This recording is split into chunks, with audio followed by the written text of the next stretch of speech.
He thought the visit would be quick.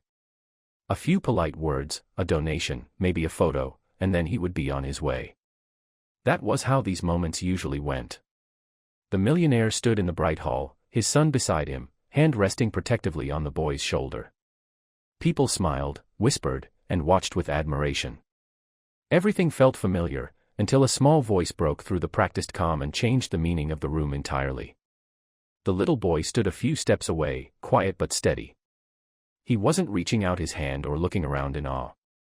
His eyes were fixed on one thing only, the way the millionaire gently pulled his son closer, the natural warmth of a father's embrace.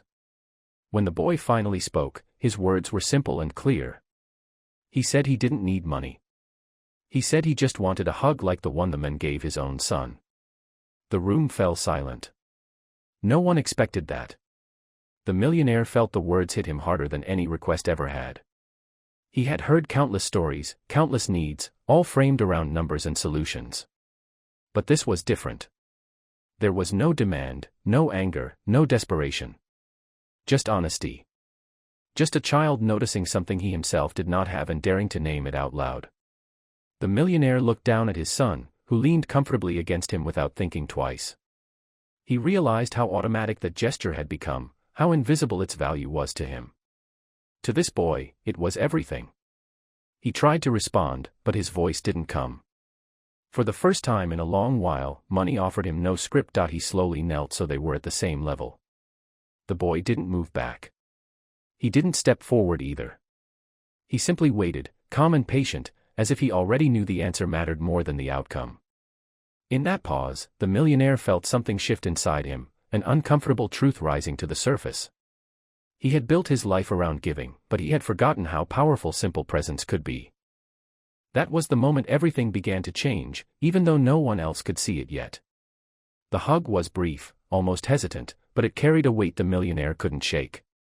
When he stood back up, the room slowly returned to its normal rhythm, yet he felt out of step with everything around him. Conversations resumed, smiles returned, but his thoughts stayed with the boy. There was no dramatic reaction from the child, no sudden change in expression. Just a quiet acceptance, as if the moment itself had been enough. On the drive home, his son talked about small things, school, a joke he'd heard, something he wanted to build. The millionaire listened more closely than usual. He noticed the comfort in his son's voice, the ease that came from knowing he was safe and seen. That contrast stayed with him.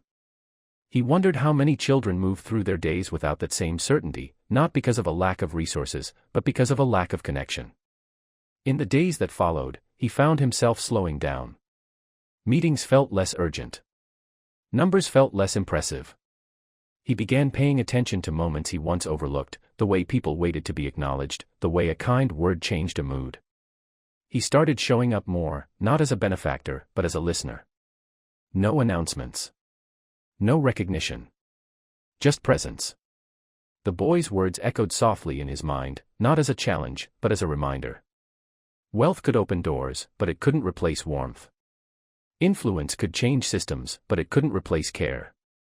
That simple request had given him something no success ever had, a clearer sense of what truly mattered, and though the world continued to see him as a powerful man, he carried a quieter truth with him now.